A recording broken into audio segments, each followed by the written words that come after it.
श्री शिवाय नमस्तुभ्यं। राधे राधे। आइए सुनते हैं, जब शिव ने शुक्राचार्य को निगल लिया था, शिव और शुक्रदेव की यह कहानी। दानव गुरु शुक्राचार्य के संबंध में काशीखंड महाभारत जैसे ग्रंथों में कई कथाएं वर्णित है। शुक्राचार्य भृगु महर्षि के पुत्र थे। देवताओं के गुरु बृहस्पति अंगिरस के पुत्र थे। इन दोनों बालकों ने बाल्यकाल में कुछ समय तक अंगिरस के यहाँ विद्या प्राप्त की। आचार्य अंगिरस ने विद्या सिखाने में शुक्र के प्रति विशेष रुचि नहीं दिखाई। असंतुष्ट होकर शुक्र ने अंगिरस का आश्रम छोड़ दिया और गौतम ऋषि के यहाँ जाकर विद्या दान करने की प्रार्थना की। गौतम मुनि ने शुक्र को समझाया, बेटे, इस समस्त जगत के गुरु केवल ईश्वर ही हैं, इसलिए तुम उनकी आराधना करो। तुम्हें समस्त प्रकार की विद्याएं और गुण स्वतः प्राप्त होंगे। गौतम मुनि की सलाह पर शुक्र ने गौतमी तट पर पहुंचकर शिव जी का ध्यान किया। शिव जी ने प्रत्यक्ष होकर शुक्र को मृत संजीवनी विद्या का उपदेश दिया। शुक्र ने मृत संजीवनी विद्या के बल पर समस्त मृत राक्षसों को जीवित करना आरंभ किया। परिणाम स्वरूप दानव अहंकार के वशीभूत हो देवताओं को यातनाएं देने लगे, क्योंकि देवता और दानवों में सहज ही जाति वैर था। फलतः देवता और दानवों में निरंतर युद्ध होने लगा। मृत संजीवनी विद्या के कारण दानवों की संख्या बढ़ती ही गई। देवता असहाय हो गए। वे युद्ध में दानवों को पराजित नहीं कर पाए। देवता हताश हो गए। कोई उपाय न पाकर वे शिव जी की शरण में गए, क्योंकि शिव जी ने शुक्राचार्य को मृत संजीवनी विद्या प्रदान की थी। इसलिए देवताओं ने शिव जी से शिकायत की, महादेव, आपकी विद्या का दानव लोग दुरुपयोग कर रहे हैं। आप तो समदर्शी हैं। शुक्राचार्य संजीवनी विद्या से मृत दानवों को जिलाकर हम पर भड़का रहे हैं। यही हालत रही तो हम कहीं के नहीं रह जाएंगे। कृपया आप हमारा उद्धार कीजिए। शुक्राचार्य द्वारा मृत संजीवनी विद्या का इस प्रकार अनुचित कार्य में उपयोग करना शिव जी को अच्छा न लगा। शिव जी क्रोध में आ गए और शुक्राचार्य को पकड़कर निगल डाला।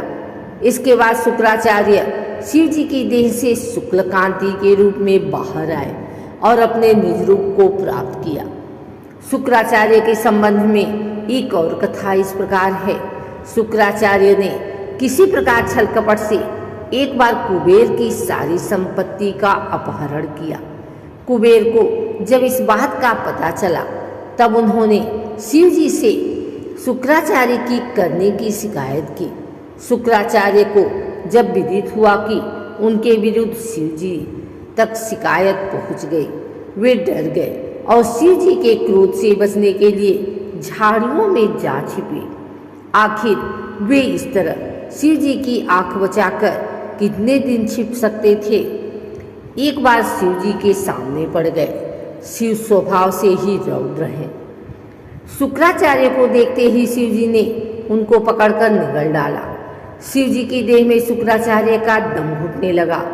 शिव जी का क्रोध शांत नहीं हुआ। उन्होंने रोष में आकर अपने शरीर के सभी द्वार बंद किए। अंत में शुक्राचार्य मूत्र द्वार से बाहर निकल आए। इस कारण शुक्राचार्य पार्वती परमेश्वर के पुत्र समान हो गए। शुक्राचार्य को बाहर निकले दे शिव जी का क्रोध पुनः भड़क उठा। वे शुक्राचार्य की कुछ हानि करे। इस बीच पार्वती ने परमेश्वर से निवेदन किया, यह तो हमारे पुत्र समान हो गया है, इसलिए इस पर आप क्रोध मत कीजिए। यह तो दया का पात्र है। पार्वती की आराधना पर शिव जी ने शुक्राचार्य को अधिक तेजस्वी बनाया। अब शुक्राचार्य भय से निरापद हो गए थे। उन्होंने प्रियव्रत की पुत्री ऊर्ध्वती के साथ विवाह किया। उनके 4 पुत्र हुए, चंड, अमर्क, त्वाष्ट्र और धरात्र। एक कथा शुक्राचार्य के संबंध में इस प्रकार है। एक बार वामन ने राजा बलि के पास जाकर 3 कदम रखने की पृथ्वी मांगी। यह समाचार शुक्राचार्य को मिला। उन्होंने राजा बलि को समझाया, राजा सुनो, आपसे 3 कदम जमीन मांगने वाले व्यक्ति नहीं हैं, वे नर भी नहीं, भूल से भी सही उनको 1 कदम रखने की जमीन तक मत देना। नीति शास्त्र बताता है कि वारिजाक्ष विवाह, प्राण, मान तथा वित्त के संदर्भ में झूठ बोला जा सकता है। इसलिए मेरी सलाह मानकर याचक को जमीन का दान देने से अस्वीकार करो।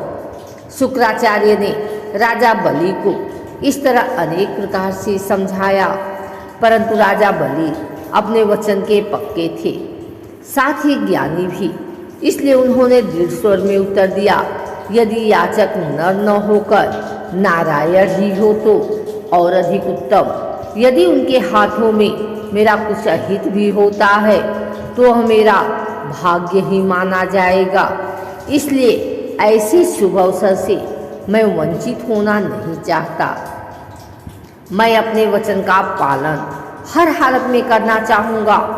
यह कहकर राजा बलि ने प्रसन्नतापूर्वक वामन को 3 कदम रखने की भूमि दान कर दी। इससे दानवाज शुक्र चिंता में पड़ गए। उन्होंने संकल्प किया कि किसी प्रकार से राजा बलि का उपकार करना चाहिए।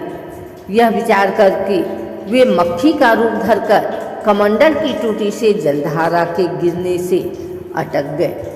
टोटी से जल के न गिरते देख राजा बलि ने तीली लगाकर कमंडल की टोटी में घुसेड़ दिया। तीली मक्खी की आंख में चुभ गई और आंख छितर गई। परिणाम स्वरूप दानवाचार्य शुक्र काना बन गए। तब से दानवाचार्य काना शुक्राचार्य कहलाए।